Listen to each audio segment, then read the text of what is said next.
what I've noticed is that many souls that dare to share the truth and share their awareness have been ridiculed. They've been publicly humiliated or destroyed. They've had people lash out at them, make up things and manipulate them, try to make them look bad. So good. What I understand is that it has nothing to do with us. It has everything to do with them. However, I see how it could be a really big obstacle for really shining truth and light. And so I have such compassion for each of you that are going through that are in environments, maybe you're in a family situation, or you're working at a job, or you are involved in a group of people where you just feel there's energies that are very manipulative and no one's daring to challenge them because this energy really puts out a good vibe of don't you dare challenge me because I'm in charge. And that's something that we each have to have the courage to face it anyway. And we can handle it with grace and love, and we don't have to be angry and attack. But I do feel it's really important that if something is brought to our awareness that is out of alignment, especially if it's something that we know is going to touch many lives, we can sense that that person's energy could have the potential to really cause a lot of destruction. It's really important that we speak truth and that we stand in our power and not be afraid of the consequence, not be afraid of them ridiculing us or stripping away a title or telling the world to not like us and everyone unfriend them on Facebook. You know, all these things, they can create a lot of fear in us, but all of that is connected to ego. And it's really not serving us to stay in those ego places. So I would say what I sense the highest opportunity we have right now with this shift of consciousness, this ascension process, is to be true to thyself. But at the same time, to stay open and listen to those around you that you respect, that you love, that you feel and sense a high vibration in them. You feel and sense power and a strength and a connection in them. To really listen to what they're sharing with you, because they may be the exact teachers and angels you've called in to help you. Was like that. So there's wisdom in staying open to that. And I feel like it's really important that we release the attachment to our ego, to all this sense of, you know, this is who I am. I've got all this history and I've got all this resume and all these titles and all these certificates and things that prove my worth. And really look into that. Why is it that we do that? Why do we attach to all of that stuff? Why do we feel we need to attach to groups on the wall, in a sense to make ourselves feel like we're more than enough or we're worthy? And to really analyze that part of ourselves that feels there's an emptiness, or there's some part of ourselves that feels that we need these things to sense that we're enough, that we're worthy. And what Source has shared with me is we need none of it. It's all here to be enjoyed. All these gatherings and these working with a healer and hanging out with a teacher and playing with our yoga friends and, you know, hanging out with our painting buddies, our family. It's all here as an opportunity to enjoy life and to play. And it's here to teach us. It's here to teach us the power of discernment. It's here to teach us what we truly love and what we truly value and appreciate, and to go with that. So I feel like it's really important that we can see this opportunity to release that heavy past, that heavy suitcase backpack that we're trugging around on our backs, and it's carrying all the bricks of our past, all the pain, all that we've been through. And that's great. All of that past served us. And it's really important that we look back and glance and just see, look at what all I went through. Look at how far I've come. And then we arrive to a point where we're ready to release it and realize we don't need to carry it any longer. We don't need to talk about it all the time. We can just examine it, understand what we learned from it, and maybe make reference to it occasionally when it makes sense. Like if there's someone going through a hard time, we may make a reference to our past, like, oh, I can totally understand what you're going through. My heart has so much compassion. I've been through something so similar. But we don't need to cling to that past in a way that makes it feel like, unless we have it, that we don't know how to prove our worth. I feel that we have such an opportunity to just be present and just arrive with our hearts open, our minds open, our energy open to receive, to give, to share, and to connect. And it's how I even offer it. As I connect, I'm not saying this just from theory, it's how I practice my life. As I'm right here with you, I'm just in the now, channeling what comes through my heart, my mind in the now. As I'm teaching a yoga class, I just am in the now. I'm connecting with what the energy of the students, what their needs are. I'm listening to Source, the Source channels through the higher wisdom of what I can do to assist them and help them. And it's such a beautiful place that I encourage all of us to have the courage to go to, because everything that we're wanting, everything that we're wishing for, everything that our hearts desire is in this space of presence right here, right now. It's not about anything that we've had to achieve or any kind of rights of title or ownership. None of that is really that important to Source. It's very important to our ego, but it's not very important to our soul. And so I just encourage you to be aware of that and to really be gentle with yourselves during this ascension process. Like we've definitely been given lots of tests and initiations in the past few months. Well, I would say past few years, it's been very intense.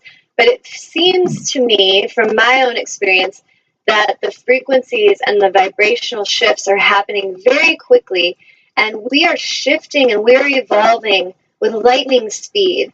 We are very much channeling higher vibrational energy, and our gifts, our natural gifts, psychic connection, our telepathic connections, our healing gifts, all of these energies that are beyond what we can just comprehend with the mind, they are amplifying, and their frequency is intensifying. Multiplying. And so as we hold on to that heavy third dimensional energy and we cling too much to that sense of ego and identity, I've observed how much it creates suffering. And the suffering is not only a suffering that we feel because we're clinging, but I've observed how much suffering is created from that human that refuses to shift and refuses to see where their own misalignments are, and then how they will affect others that they connect with.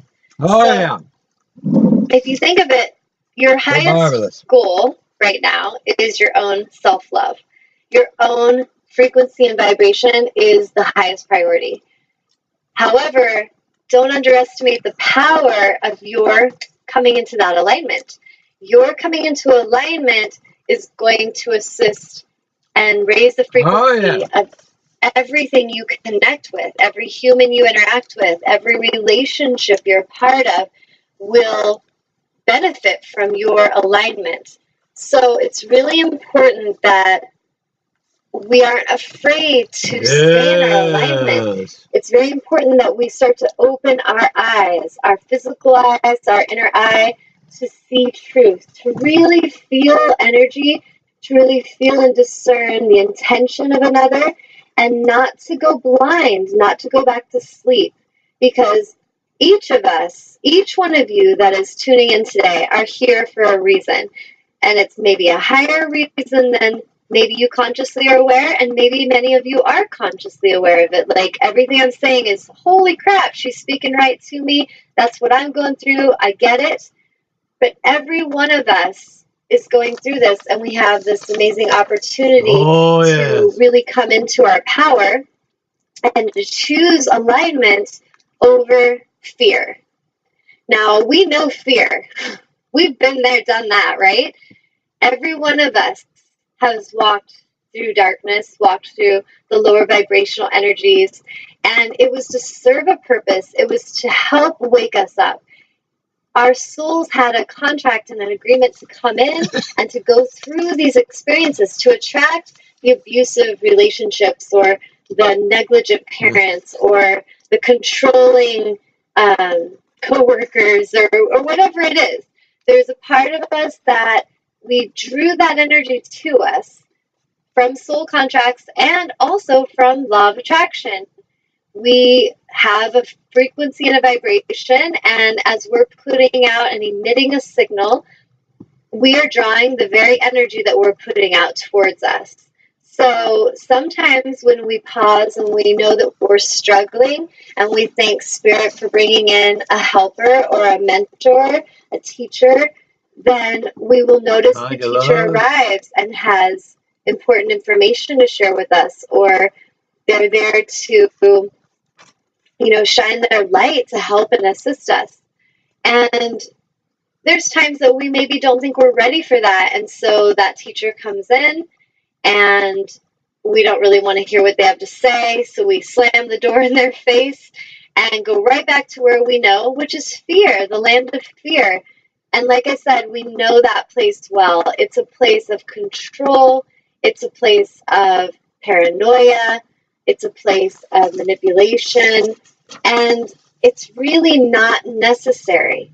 It's something that feels very uncomfortably uncomfortable because it's what we know, and it causes such discomfort that it makes us just like itch and burn and just we want to run screaming from it, but we're also afraid to leave it.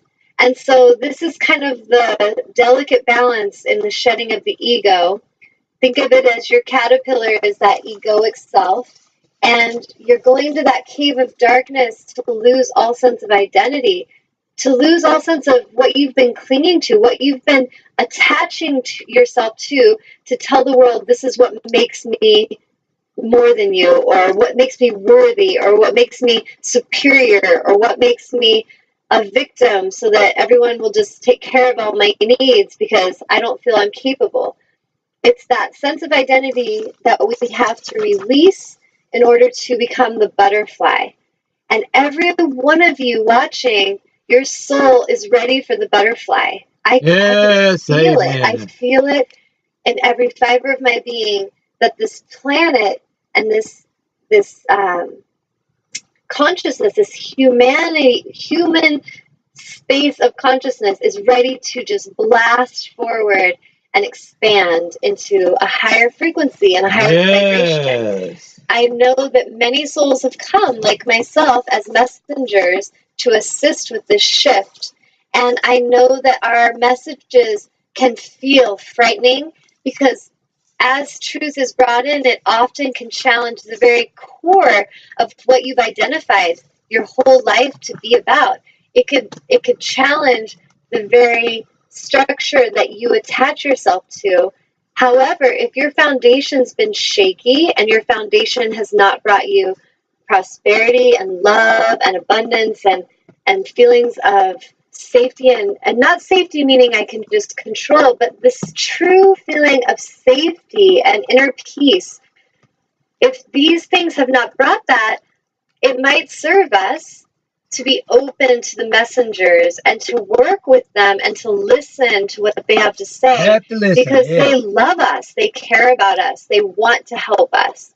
When my angels come through and they bring me guidance and awareness, I know they do it because they love me and they want what's best for me. They don't want to cause me pain. They don't want to hurt me. And as I work with clients and I challenge them and I see the energetic patterns of what they're doing and what they have done for a long time, and I shine the light, and I always ask permission or they come to me because I do feel that's important. We don't need to run out and change the world and change people at all. But when people are coming to us and they're asking, or they say they're drawn to us and they would like to have us share our awareness, and then we do, and then they lash out and they're angry, I just feel that this is something that I need to share with each of you that it is so important that you don't attach yourself to the outcome. It's so important that you don't attach yourself to what others think of you or what they're going to say or do with those messages,